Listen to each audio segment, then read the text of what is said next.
बिस्मिल्लाहिर्रहमानिर्रहीम। अस्सलाम वालेकुम डियर स्टूडेंट्स।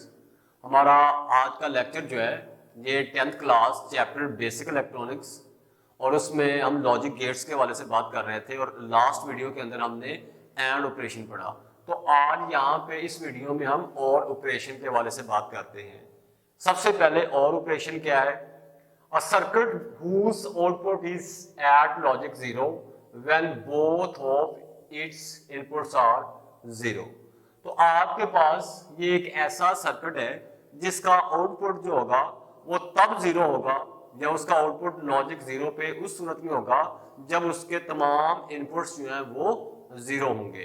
अदरवाइज तमाम कंडीशन के अंदर उसका आउटपुट जो होगा वो 1 होगा। अब इसमें क्या है कि ये हमारे पास इसकी सर्किट डायग्राम और ऑपरेशन की दो स्विचेस S1 एंड S2 उनको हमने पैरेलल तरीके से लगा दिया। एंड ऑपरेशन में हमने दोनों स्विचेस को सीरीज तरीके से लगाया, यहां पे हम उनको पैरेलल तरीके से लगा रहे हैं, स्विच S1 एंड S2 और एक लैंप जो है वो लगा दिया गया वहां पे और उनको बैटरी से कनेक्ट कर दिया। जिस तरह लास्ट वीडियो के अंदर एंड ऑपरेशन में मैंने बात की कि जब एक स्विच होगा तो इनपुट के हवाले से भी हमारे पास दो पॉसिबल स्टेट्स होती हैं, यानी स्विच जो है वो ओपन हो सकता है या क्लोज हो सकता है। और जो लैंप है आउटपुट उसके हवाले से भी दो पॉसिबल स्टेट्स होती हैं, जिस तरह के या तो लैंप जो है वो ऑन होगा या ऑफ होगा। ये था उस सूरत में जब आपके पास कोई एक स्विच है। यहाँ पे दो स्विचेस हैं तो दो स्विचेस में आपके पास 4 पॉसिबल स्टेट्स आती हैं। जिस तरह मैंने एक एग्जांपल दी, जो है एक कॉइन जो है सिक्का जो है उसको जब टॉस किया जाता है तो सिंगल कॉइन को जब हम टॉस करते हैं, टॉस करने से पहले तो उसके हेड और टेल के आने के इक्वली लाइकली चांसेस होते हैं। तो देयर आर 2 पॉसिबल स्टेट्स या 2 पॉसिबल आउटकम्स, ठीक है, इस एग्जांपल में। और अगर दो कॉइन जो है उनको एट अ टाइम टॉस किया जाए तो हमारे पास जो है वो 4 पॉसिबल स्टेट्स होती हैं कि दोनों पे हेड आ सकता है, दोनों पे टेल आ सकता है, पहले पे हेड दूसरे पे टेल या पहले पे टेल दूसरे पे हेड। तो देयर आर 4 पॉसिबल स्टेट्स। इसी तरह से हमारे पास यहाँ पे जब दो स्विचेस जो हैं और ऑपरेशन के अंदर उनको जब पैरेलल तरीके से लगाया गया है तो इनपुट के हवाले से हमारे पास क्या है कि 4 पॉसिबल स्टेट्स होंगी इसमें। और वो कौन कौन सी हैं? 4 पॉसिबल स्टेट्स को आप अलग से भी लिख सकते हैं, मैं डायरेक्ट जाके उनको टेबल में जाके लिखता हूं।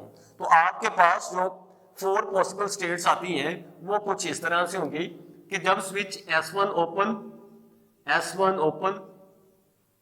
ओपन, लैंप इज ऑफ, तो आपके पास लैंप जो होगा वो ऑफ होगा। ठीक होगी बात। दूसरी सिचुएशन, जब switch S1 open, S2 close, lamp is on, ये आपके पास क्या होगा? Lamp is on. इसी तरह से आपके पास नेक्स्ट जो है, इस कंडीशन में आप कहते हैं कि स्विच S1 जो है वो क्लोज, आपके बाद S2 जो है उसको आप ओपन और लैंप जो है वो आपके पास क्या आएगा? ऑन। ठीक है। एक और सिचुएशन हमारे पास जिसमें switch S1 close, S2 close, lamp is on, lamp is on. तो हमारे पास इन 4 पॉसिबल स्टेट्स में से सिर्फ एक सिचुएशन ऐसी है कि जब दोनों स्विचेस ओपन होंगे तब जाके लैंप जो है वो ऑफ होगा। अदरवाइज तमाम कंडीशन के अंदर ये तमाम स्टेट्स में लैंप जो है वो ऑन होगा। यानी जब दोनों स्विचेस क्लोज है, दोनों में से कोई एक ओपन एक क्लोज है, तो लैंप जो है वो ऑन है। सिर्फ और सिर्फ एक सिचुएशन यहाँ पे ऐसी है कि जब दोनों स्विचेस ओपन होंगे तब जाके लैंप जो है वो ऑफ होगा। अब यहाँ पे क्या है कि हम चलते हैं इसकी सिंबल डायग्राम की जानिब और फिर उसकी बेस पे उसका जो है ट्रुथ टेबल। तो उससे पहले आपको मैं बता दूं कि इनपुट और आउटपुट के हवाले से हमने इनको बाइनरी डिजिट्स असाइन किए। डेफिनेटली मैंने बताया कि आपके पास जो स्विचेस हैं, एक स्विच है उसके हवाले से भी इनपुट के हवाले से भी 2 पॉसिबल स्टेट्स हैं, आउटपुट के हवाले से भी 2 पॉसिबल स्टेट्स होती हैं।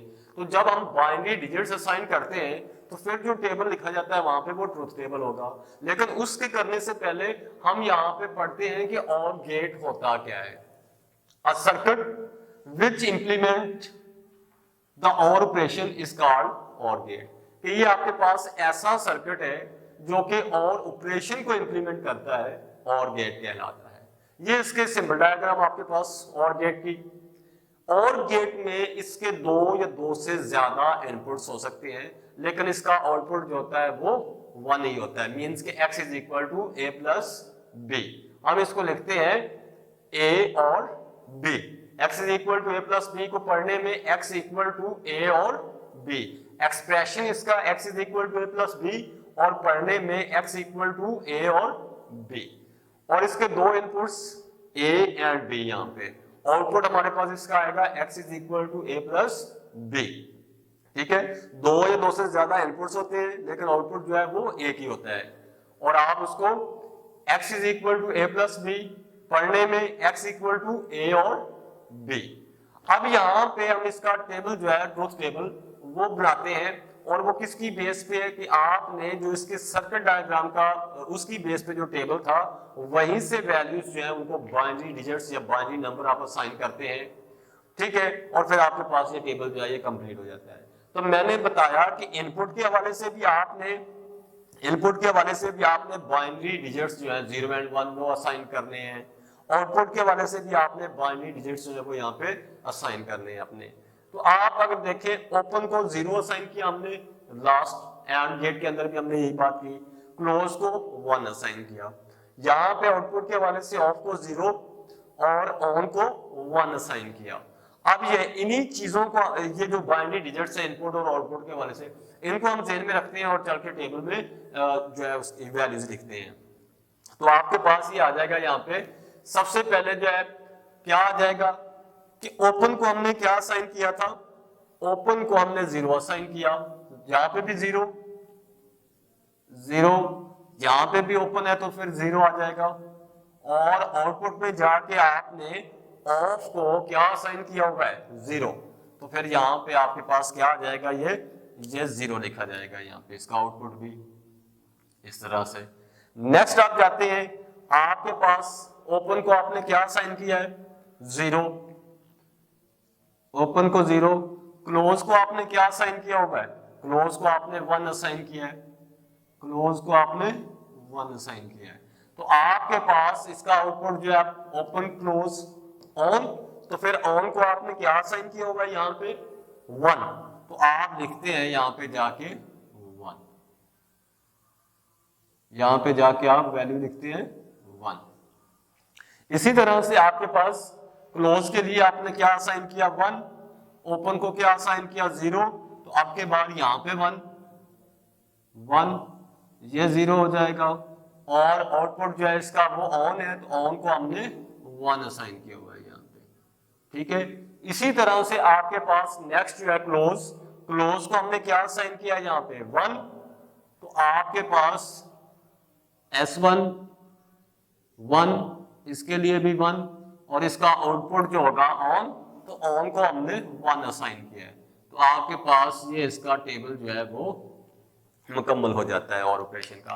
अब आप यहाँ पे देख सकते हैं इसमें टेबल में जो हमने बाइनरी डिजिट्स या बाइनरी नंबर 0 एंड 1 असाइन किए हैं इसको, उसमें हम देख सकते हैं कि और गेट के अंदर उसके ट्रुथ टेबल में कि सिर्फ और सिर्फ एक सिचुएशन ऐसी है कि जब दोनों उसके इनपुट्स A एंड B जो है वो लॉजिक 0 पे है, तो तब जाके उसका आउटपुट जो है वो लॉजिक 0 पे है। अदरवाइज तमाम सिचुएशन के अंदर, तमाम स्टेट्स में जो उसका आउटपुट है वो लॉजिक 1 पे है। तो ये था बच्चे आपका टॉपिक आज का। मैं एक बार फिर से इसके वाले से बात करता हूं कि और ऑपरेशन क्या है। A circuit whose output is at logic 0 when both of its inputs are 0, कि ऐसा सर्किट जिसका आउटपुट उस सूरत में 0 होगा जब उसके दोनों इनपुट्स जो है वो 0 होंगे। ये आपके पास इसकी सर्किट डायग्राम, इसमें दोनों जो स्विचेस हैं S1 एंड S2 उनको आपने पैरेलल तरीके से लगाया। ठीक है, अब आपके पास इसकी बेस पे आप टेबल कि देयर आर 4 पॉसिबल स्टेट्स, कि जब दोनों स्विचेस ओपन होंगे लैंप ऑफ होगा, दोनों में से कोई एक ओपन एक क्लोज लैंप ऑन, जब दोनों क्लोज है तो तब भी लैंप जो है वो ऑन होगा। ठीक है, नेक्स्ट आपके पास और गेट क्या है, सर्किट विच इंप्लीमेंट द और ऑपरेशन इज कॉल्ड और गेट। और गेट आपके पास ऐसा सर्किट है जो और ऑपरेशन को इंप्लीमेंट करता है। ये उसकी सिंबल डायग्राम, सिंबल डायग्राम के हवाले से मैंने बताया कि उसके दो इनपुट्स होते हैं, दो या दो से ज्यादा इनपुट्स होते हैं, लेकिन उसका आउटपुट जो होता है वो एक ही होता है, और उसका एक्सप्रेशन जो है x is equal to A plus B. और हम इसको एक्सप्रेशन लिखने में इस तरह से, जब हम इसको पढ़ते हैं तो हम पढ़ते हैं x इक्वल टू ए और b, कि x जो है वो इक्वल है a या b के। और फिर इसका ट्रुथ टेबल जो है वो आपके पास मैंने बताया आपको कि किस तरह से इनपुट के वाले से भी आपने 0 एंड 1 असाइन किया उनको, आउटपुट के वाले से भी आपने 0 एंड 1 असाइन किया। तो इस टेबल की बेस पे आप जाके 0 एंड 1 जो है वो असाइन करते हैं इनको, इनपुट और आउटपुट के वाले से, और जाके इस टेबल को मुकम्मल कर देते हैं। तो बच्चे ये था आपका आज का लेक्चर। इंशाल्लाह नेक्स्ट लेक्चर में हम चल के नोट ऑपरेशन के वाले से बात करेंगे। तब तक अपना ख्याल रखिएगा। अल्लाह हाफिज।